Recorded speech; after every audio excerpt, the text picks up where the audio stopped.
The ability to thrive in brutal conditions that would leave most people shivering in defeat is something that continues to amaze scientists and anthropologists. From mind-blowing adaptations to ancient survival secrets, this tribe has left researchers scratching their heads. The Inuit are out there surviving in a place where the air can freeze your skin in seconds, where the sun disappears for months, and where your next meal depends on hunting massive sea creatures with nothing but traditional tools. These Arctic survivors have defied what we thought humans were capable of, and scientists are absolutely baffled. Ever heard of the saying, "You are what you eat"? Well, if that were true for the Inuit, they'd be made of raw meat and blubber. Science says their diet should be killing them. We're talking about a near-exclusive intake of fatty whale, seal, and fish, with barely any vegetables or fruits in sight. By all logic, that much animal fat should send cholesterol levels through the roof and cause heart disease. But guess what? The Inuit have some of the healthiest hearts on the planet. Their secret? A genetic adaptation that helps their bodies process fats differently. That's right, evolution might have handed them a cheat code for survival in one of the most extreme environments on Earth. Ever stepped outside in freezing temperatures and felt your fingers go numb? This tribe is surviving in sub-zero conditions with minimal clothing. The Inuit don't just survive the cold, they thrive in it. Scientists have discovered that their bodies generate heat differently from most humans. Their metabolism is turbocharged, allowing them to stay warm even when the temperature dips to deadly levels. And their bodies are literally shaped for survival. Shorter limbs and stockier builds help them conserve heat. It's almost as if they were engineered for the Arctic, making researchers wonder just how deep these adaptations go. You've probably heard that the Inuit have dozens of words for snow, right? Well, that's just the tip of the iceberg, pun intended. Their language, Inuktitut, actually shapes how they see the world. Studies suggest that speakers of Inuktitut process time and space differently because of how their grammar works. For example, their concept of direction isn't based on left and right like in English, but on absolute terms like north and south. This means that an Inuit elder could be blindfolded, spun in circles, and still point north without hesitation. Scientists still don't fully understand how this works, but one thing is clear: the Inuit have a connection to their environment that goes beyond what we thought was possible. So, are the Inuit living proof that humans can evolve to master any environment, or are they holding on to ancient knowledge that modern science has yet to understand? Let me know what you think in the comments, and don't forget to like and subscribe for more mind-blowing discoveries. The Inuit might have adapted to the harshest conditions on Earth, but their story isn't the only one that has left scientists speechless. The cargo cults are yet another mystery. Sometimes human belief takes an even stranger turn. This is a group of people witnessing technology so advanced that it might as well be magic. Now what if they started worshipping it? Well, that's exactly what happened in the Pacific during World War II, leading to the birth of something absolutely surreal: the cargo cults. Here's how the story goes. These folks had lived their entire lives on an isolated island with no cities, no electricity, no modern tools, just the land and the sea. Then, out of nowhere, massive metal birds descend from the sky, dropping mysterious objects filled with food, clothing, and weapons. Sounds like something out of mythology, right? That's exactly how it felt for some Melanesian Aborigines when US military forces set up bases on their islands during World War II. These cargo drops weren't just supplies, they were miracles. And the people receiving them? They weren't just humans to the tribes, they were divine beings. Now here's where things get even stranger. The tribes quickly noticed a pattern: the Americans always received the cargo. So they did what any devoted followers would do: they started copying them. The Melanesians built wooden replicas of watchtowers, runways, and even airplanes, hoping to summon the cargo from the sky. They marched in formations, mimicked military drills, and even painted USA on their bodies, believing it was some kind of sacred symbol. But there was one small problem: no matter how much they imitated the soldiers, the cargo never returned. When the war ended, the US military packed up and left, taking their supplies and their miracles with them. But for the tribes, this wasn't just an army leaving, it was their gods abandoning them. Some even believed the soldiers had stolen their deities, taking the cargo back to another world. Desperate to reconnect, they continued performing their rituals, waiting for the sky to open up once more. But the parachutes never came back. And while modern anthropologists now use the term cargo cult to describe blind imitation, for the people who lived it, this was no metaphor. It was a reality they couldn't escape. The Melanesians weren't the only group to leave researchers stunned. Deep in the jungles of northeast India, the Naga tribe has a history so intense that it's almost hard to believe.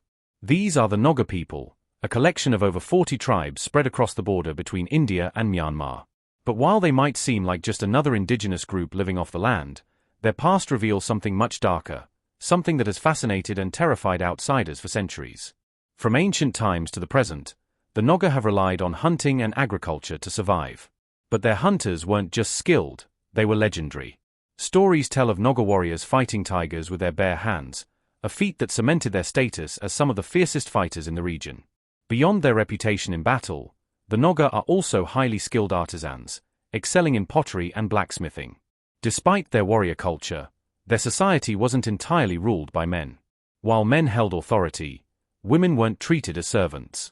They had their own rights and responsibilities, particularly in managing households and raising children. One of the most fascinating customs in Naga families is their inheritance system. When the eldest son marries, the family home is passed down to him, while the parents move out and build a new house for themselves. For the most part, the Naga seem to lead quiet, self-sufficient lives. But this is where things take a shocking turn. Up until nearly the end of the 20th century, the Naga were infamous for one of the most brutal traditions ever recorded, head hunting. This wasn't just about warfare. Taking an enemy's head was a rite of passage, a way to gain status and honor in the community. The more heads a warrior collected, the more respect he earned, and his body was often covered in tattoos to show off his victories. These gruesome trophies were a symbol of power, a tradition so deeply ingrained that it persisted for centuries. As time went on, the world around them changed, and the practice of headhunting was eventually outlawed. But the stories of the Naga warriors still live on, haunting the dense jungles where they once fought and conquered. The Naga might have left their violent past behind, but deep in the mountains of Papua New Guinea, the Yoli tribe has captured the world's curiosity. Isolated from modern civilization, the Yoli people live in the rugged highlands, far from the influence of technology and globalization. For decades, they remained a mystery, until one British explorer risked everything to meet them. The Kuna tribe, on the other hand, has carved out a reputation of its own, and it isn't just about dazzling textiles and vibrant colors. These people are as bold as their molars, and they don't take kindly to outsiders meddling in their ways. At first glance, the Kuna seem like a peaceful island community, but don't be fooled. Their traditions run deep, and their commitment to spiritual balance is anything but casual. When it comes to keeping the spirits happy, they don't mess around. Animal sacrifices? Absolutely on the table. These ceremonies aren't just old customs, they're essential to the Kuna's way of life. Every ritual carries serious weight, ensuring their world stays in harmony. And if that means making some intense offerings, so be it. But here's where things get even more intense. The Kuna aren't just protectors of their traditions, they're defenders of their land. For generations, they fought off anyone who's tried to impose on them. And they aren't about to stop now. Whether it's resisting outside influence or pushing back against those who threaten their autonomy, the Kuna make one thing clear: they call the shots on their own land.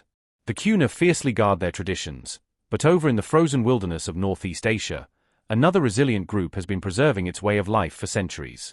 The Chuki, an indigenous people of the Chukotka region in Russia, might not be as well known as some other tribes, but their ability to thrive in one of the harshest environments on Earth is nothing short of incredible. With a population of around 16,000, the Chuki have called this icy landscape home for thousands of years. Their exact origins remain a mystery, but their culture has stayed remarkably consistent since at least the 3rd century BC. While the Soviet era introduced schools and hospitals to some settlements, the core of Chuki life has remained largely unchanged. The Chuki divide into two main groups based on their way of life. The inland Chuki are expert reindeer herders, relying on their animals for food, clothing, and transportation, while the coastal Chuki are skilled hunters, braving the freezing waters to catch seals, walrus, and even whales. Their methods have evolved over time. What once required harpoons and spears now benefits from firearms, but the essence of their hunting traditions remains intact. Their homes, called yurts, are built to withstand brutal Arctic conditions. These polygonal tents, covered in reindeer skins, are anchored with stones and straps to resist fierce winds. Inside, a central fire keeps the living space surprisingly warm, allowing the Chuki to wear light clothing even in the freezing cold. Despite some interactions with modern civilization, the Chuki remain deeply loyal to their ancestral customs.